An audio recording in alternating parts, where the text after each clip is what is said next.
Stephen, thanks for joining us at Total Rugby. Now, first off, as a young kid growing up in Wales, how central was rugby to your early life? Well, it's huge. The rugby clubs in Wales play a huge part in the community.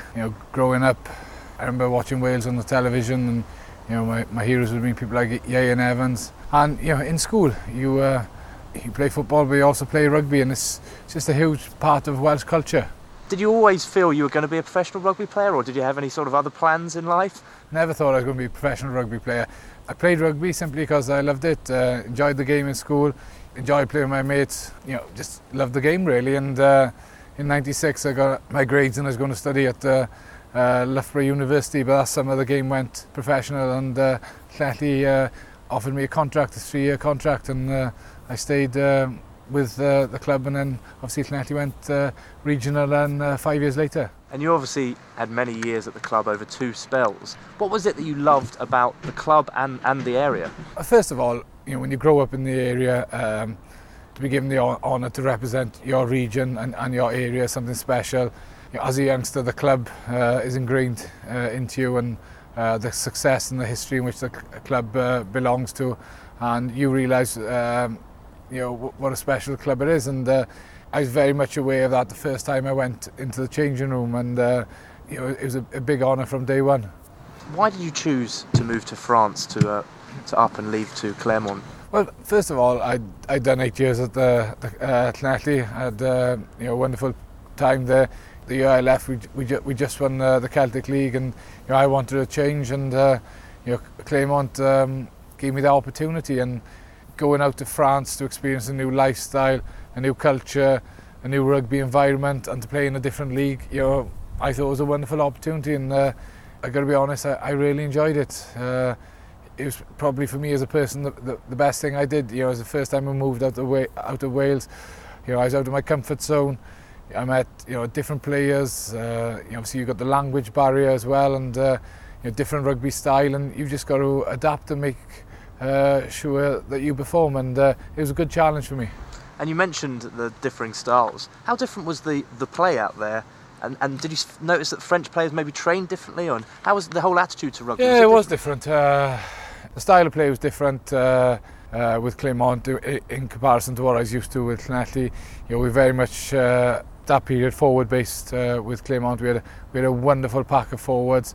Don't get me wrong, we had some talented, superbly talented backs like Aurier and Rougerie, but we would look to get supremacy and dominance up front first, and then we'd look to bring in the talented people like Julien Malzou or Rougerie. So it was a different mindset to what I was used to, because Llanelli, they'd look to play first of all through their backs, and then they'd look to use their forwards.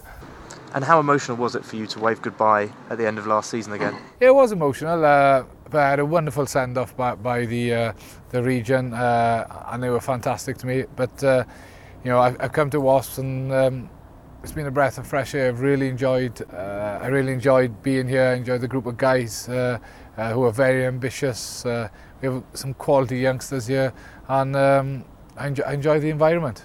And how key was Dai Young, a guy you've played alongside? How key was he in your decision to come here? He's very important.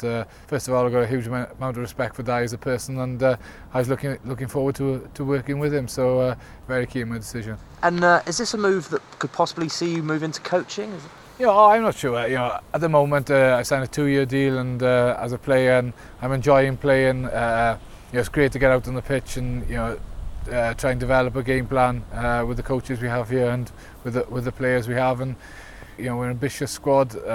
We want and need to get better, and it's great to be a part of that. And now onto your Wales career, obviously very long and very illustrious. You can talk a little bit about the 2005 Grand Slam.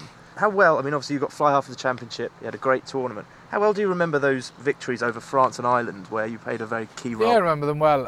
It was a tough game out in France in 2005. Pretty much they dominated the first half, and we were just managing to stay in there basically. And second half we played some great rugby. I think Martin scored a couple of tries, and got us right back in the game. And I really enjoyed the manner in which we won that game. And obviously the last match against Ireland was a wonderful occasion in Wales and in Cardiff. obviously the Millennium Stadium was sold out, but there was so many thousands of people in the pubs, on the streets, outside the City Hall. It was a great occasion. Now, going to the 2007 World Cup, you were named captain, but then it was taken away from you. How difficult a time was that? It wasn't difficult in the aspect it was taken away from me, the captaincy. What was difficult was the fact I thought I wasn't going to make the World Cup.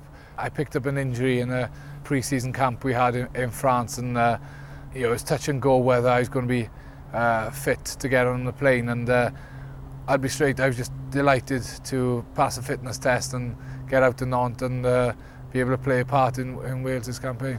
And when you did captain Wales, what did it mean to captain your country? Oh, it's a massive honour. It's as simple as that. And maybe results didn't go our way in that period, but it was still a special moment, and I enjoyed it. And you played at 4 World Cups. How different were those 4 different World Cups for you?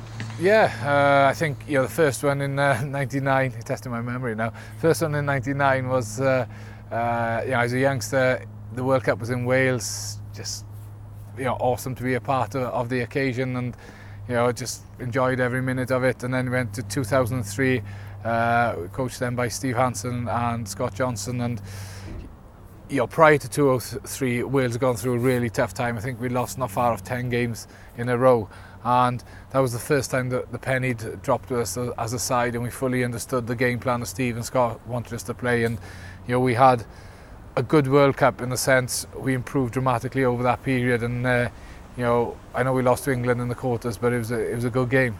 And in the last World Cup, was it quite a frustrating one? Obviously Wales doing very well, but you spent a lot of time watching on. Yeah, again, I picked up an injury just before the World Cup, and it's prior to playing England in a friendly in Twickenham, and last 10 minutes of the warm up before the game tore my calf, and then managed to get back fit for the last World Cup warm-up game against Argentina, and just tore my calf again in the team run. So it's just nice to get on the plane and get out there, but obviously carrying an injury and what have you was frustrating. Obviously Rhys Priestland wore the jersey for the first game against South Africa and played very, very well, and he had a fantastic tournament. But from my personal point of view, it was great to be part of that Welsh squad for the World Cup.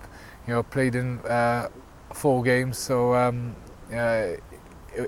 it's wonderful to see the progression of the Welsh side, and to see how well we did. And what's your fondest memory in a Wales shirt? Probably the 2005 Grand Slam game against Ireland. To think that squad had been through a tough period 2 or 3 years previously, and the fact we lost, I think it was 10 games in a row, and to suddenly have stuck together, to worked hard and to progressed and to experience success, it was like a big tap on the back, and it was a great day. And are you still available for Wales selection? Yeah, I'm still available. I think Diane will probably laugh at that in the sense I haven't been available for Wasp selection yet. Very much. I've picked up picked up an injury on my back, so the reality of the situation is I just need to get fit and just try and put some hours in the training pitch and try and get back playing for Wasps.